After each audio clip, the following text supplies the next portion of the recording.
Well, good afternoon. My name is Mark Hundley, and this is Live at 5 for a Thursday afternoon. It's already June 4th.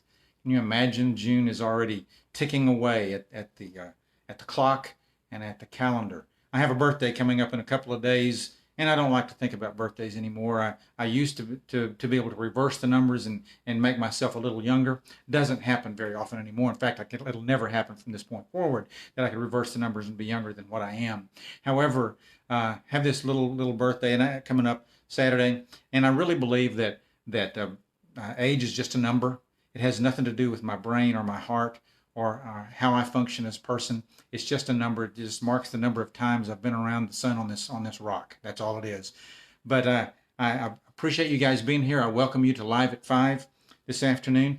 Today and tomorrow, we're going to be talking about a subject that basically what it is. Tomorrow will be a little fanciful, a little unusual, a little different, be rather short. But today I want to talk about something. I want to talk about how we can avoid the spin and call it what it is. The Sioux people, and I have told you about the Sioux in the past, have a proverb that says, lying is a great shame. Short, simple, and to the point.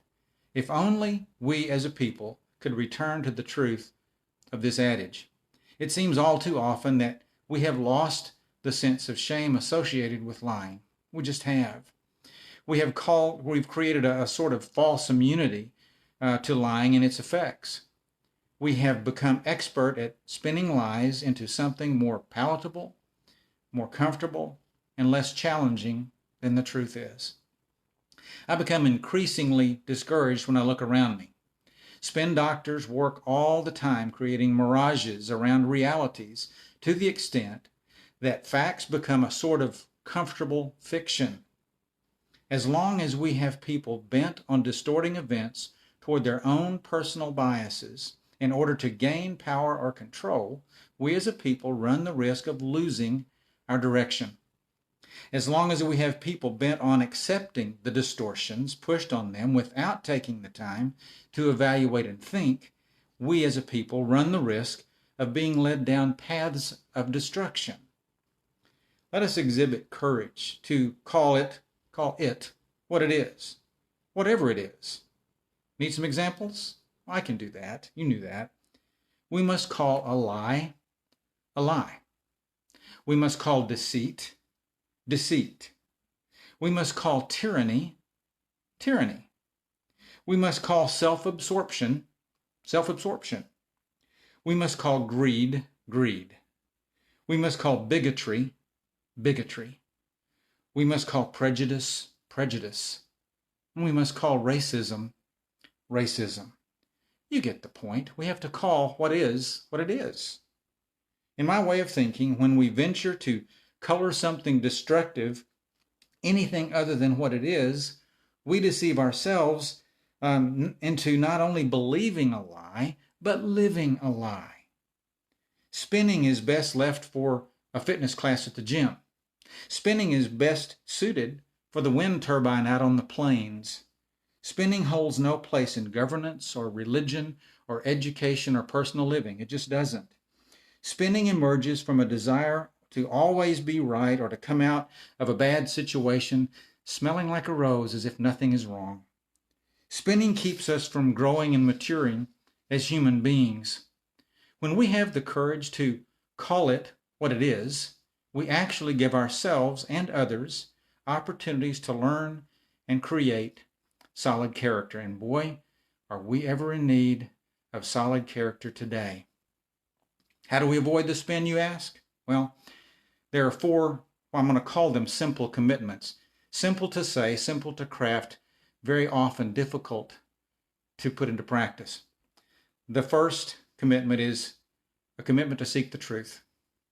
We need to stop believing everything that comes out because it's flashy and it sounds good and it tickles our fancy.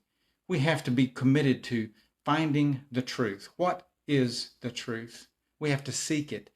Truth just doesn't pop out and hit us in the face. Well, maybe it does sometimes. Sometimes we just have to seek it. We have to speak the truth, a commitment to speak the truth. Now, the Bible says that we're to speak the truth in love. Now, speaking the truth is difficult. It's scary. What if people dislike us? What if they become angry with us?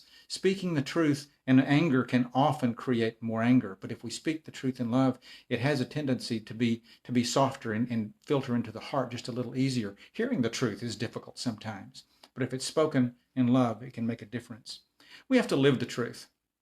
You've heard fake it till you make it. You've heard practice makes perfect. Sometimes we have to start practicing what it means to be truthful with our lives. We have to get into a habit of being around and looking for and living and operating in a truthful way until it becomes more natural for us. And the fourth commitment is a commitment to be the truth. Be the truth. If we seek and speak and live the truth, eventually that truth will embed itself in the deepest part of who we are as human beings. And we will become more truthful and honest in everything that we do. The world, the people around us will be better for it. The world around us will be a better world as a result. We have to avoid the spin and call it what it is. And one of the ways to do that is to seek, speak, live, and be the truth. I told you tomorrow is going to be kind of interesting. The title of tomorrow is When It Is What It Is. It'll be short. It'll be fanciful. It might even make you laugh. More than anything, I hope it makes you think. Guys, I hope you have a great evening. I hope you have a good dinner. Get some rest. Have a good end of the week tomorrow. Come back and see me tomorrow at 5. Peace.